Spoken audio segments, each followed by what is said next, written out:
ఈ APPSC group 2 ఎగ్జామ్స్‌కు సంబంధించిన case ఏదైతే ఉందో, ఫైనల్ జడ్జిమెంట్ కోసం చాలా మంది ఎదురు చూస్తా ఉన్నారు.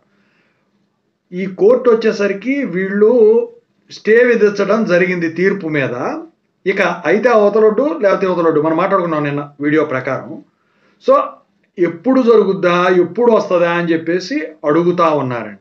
సో, దాని గురించి చెప్పదలిచాను. ముందుగా అయితే ఇంతవరకు ఛానల్ సబ్స్క్రైబ్ చేసుకొని వీడియో లైక్ చేసి షేర్ చేయండి. ఈ వీడియోకి హైప్ ఇవ్వండి. ఇక టాపిక్‌లో వెళితే ఏంటంటే, ఈ కోర్ట్ వచ్చేసరికి ఈ తీర్పు మీద స్టే విధించడం జరిగింది. స్టే విధించారు కదని చెప్పి ఇవాళ రేపట్లో కూడా కాదు.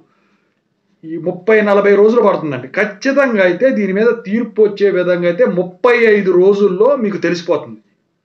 అంటే ఇప్పటి నుంచి 35 రోజులు వేసుకోండి.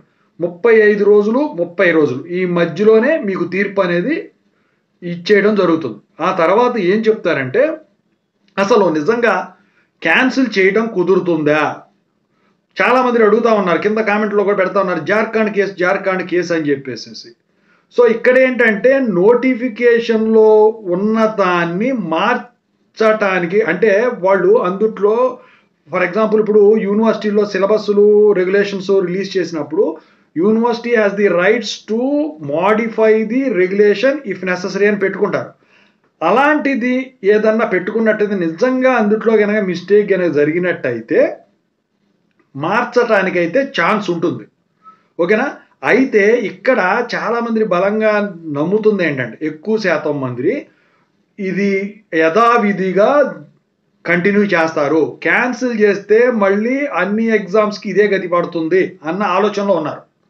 అయితే తీర్పు ఏదైనా కావచ్చు.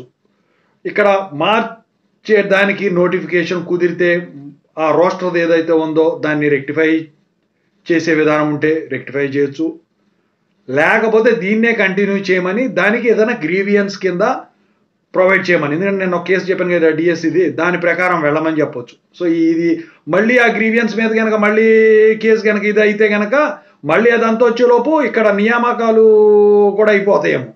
మెయిన్స్ రిజల్ట్సే కదా ఇది. ఇంకా చాలా ఉంటది కదా!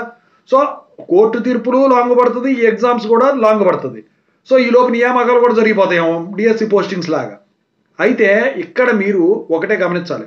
క్యాన్సిల్ అవుద్ది అని మాత్రం అతిగా ఆశపడొద్దు. జియో 77 డీఎస్సీకి ఇచ్చింది నిజమే నోటిఫికేషన్‌లో. కానీ ఇక్కడ కొంతమంది కేసేసింది ఏంటంటే, నార్మలైజేషన్ పద్ధతి ఒకటి. ఈ జియో 77 ప్రకారం ఈ పోస్టింగ్స్ అనేది జరగలేదని చెప్పేసి కూడా దాంట్లో కేసేసారు. ఏమైంది? ఏం కాలేదు. అలాట్‌మెంట్ ఆర్డర్‌లో కూడా వీళ్ళకి ఇచ్చేయడం జరిగింది. జాయినింగ్ ఆర్డర్స్ కూడా నిన్న నైట్ రిలీజ్ చేయడం జరిగింది. రేపు వెళ్లి టీచర్స్ కూడా జాయిన్ అయిపోతున్నారు అది. సో, దాని ప్రకారమే ఇది కూడా ఉంటుందండి. మీరెక్కడో జార్ఖండ్ కేసే దీనికి ఉదాహరణ అంటే మాత్రం అన్ని చోట్ల అదే జరిగిద్దని మాత్రం అనుకోవద్దు. అంటే ఇదే జరగాలని నేను చెప్పట్లా. మామూలుగా మీకు నేను జరిగిన ఎగ్జాంపుల్స్ చెప్తున్నా. ఇది నా సొంతగా చెప్పేది కాదు. ఓకేనా? మరి మీకు బలంగా నమ్మకం ఉంటే క్యాన్సిల్ అవుద్దని నమ్మండి. కాదంటలేదు.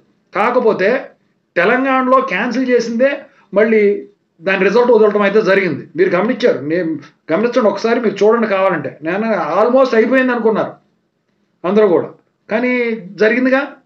సో, ఎవరు ఊహించనిదే జరుగుతుంది ఖచ్చితంగా. కోర్టు తీర్పు ఏదైతే ఉందో ఇది మాత్రం నేను ఇందాక ఏదైతే చెప్పానో స్టార్టింగ్‌లో అప్పటికి వచ్చేదానికి ఛాన్స్ ఉంది. ఆ తర్వాత ఇక కంటిన్యూషనే ఉంటుంది. ఓకేనా? అదే అండి ఓవరాల్.